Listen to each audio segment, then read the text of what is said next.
extended metaphor about resilience called Bricks, Butterflies, and Coffee.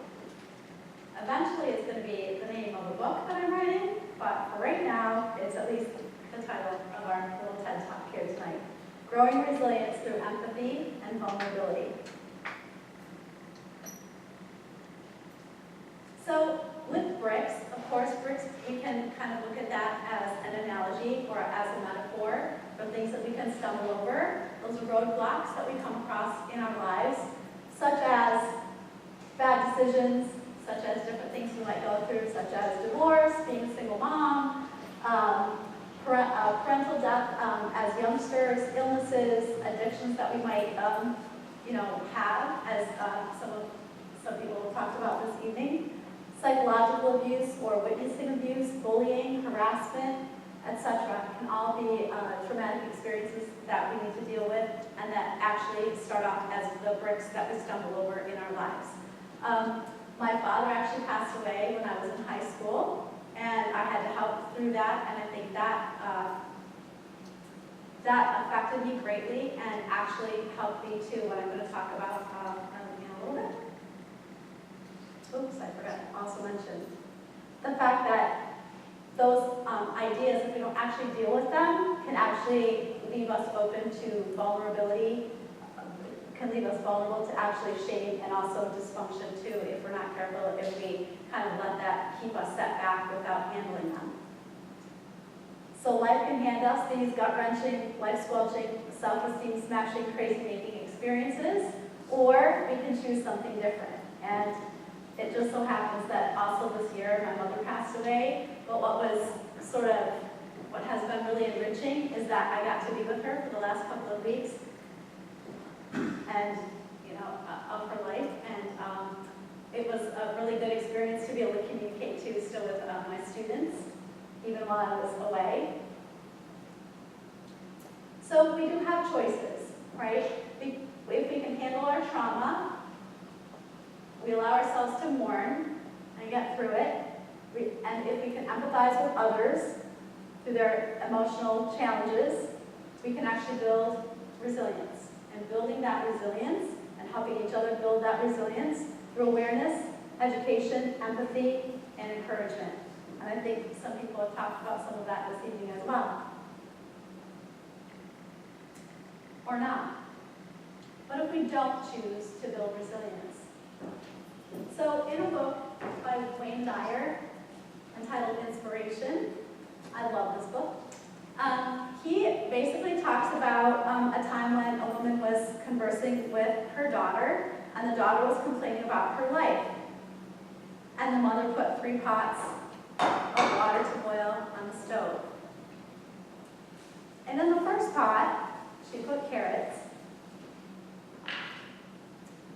What happens to carrots when they boil? What happens to them? Mushy. They get mushy. And so if in our life is like the boiling water, and if we allow ourselves to become mushy, we're not going to make good decisions, we're going to stand back, we're going to possibly be depressed, we're going to stay in that state. Then she put an egg in the next pot. What happens to an egg when it boils?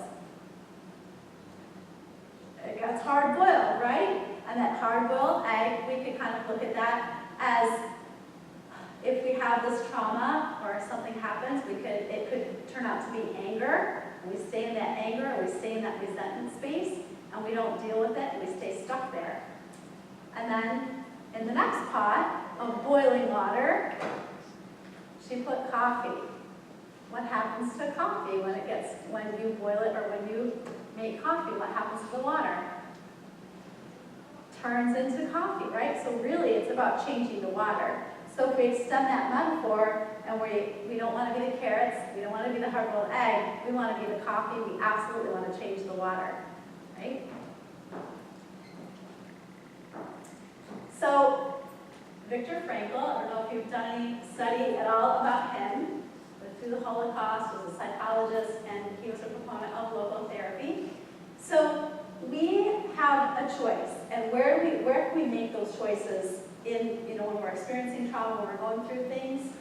Well, when we receive the stimulus, we can have a reaction And I'm, by nature, a very reactive person. Instead of giving a response, I would sometimes react. So I know that I need to wait, I need to give myself that space, stimulus, space, and then respond. So that's been growth over kind of like the long haul, and I'm still working on it. But if we were to do that, you can see that over time, you're going to grow more resilient by being able to have a response as opposed to a quick reaction to things. And I kind of just extended the metaphor as I spoke of.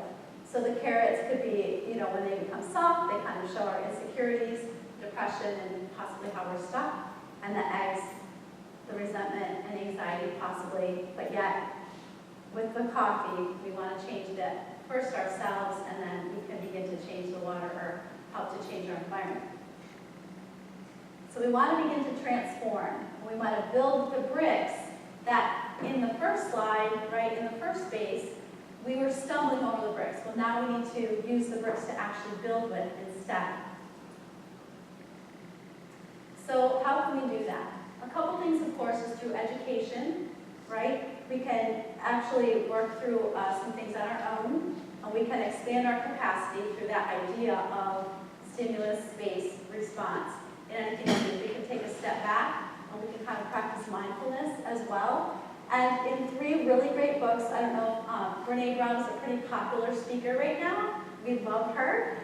So she wrote the book called Daring Greatly, and that is all about being vulnerable and using that our vulnerability, kind of leaning into the space of that vulnerability, and looking at that as strength versus weakness.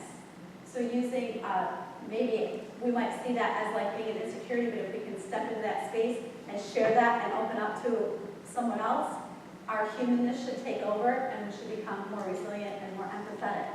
And then, of course, in Wayne Dyer's book, being inspired.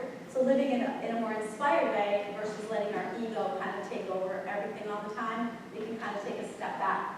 And then Carol Dweck, the kids in our AP seminar, read Mindset. We love this book because we got to jigsaw it as well. But what's really great about that is we can just begin to kind of think about ourselves as either having a growth mindset or a fixed mindset. If we stay stuck, that kind of becomes problematic, and it ends up becoming part of our ego instead of it being a growth mindset where we know, oh, I can grow through this, I can change this up a bit. And so I think that through education and through our own self-analysis and practicing a bit of mindfulness, that's going to help us. So we want to change the water. We want to definitely be the coffee.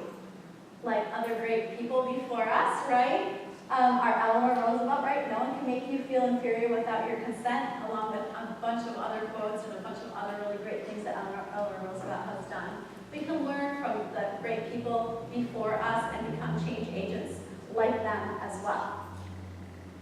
So our themes, of course, of resilience, diversity, and empathy were part of our year this year in Gifted.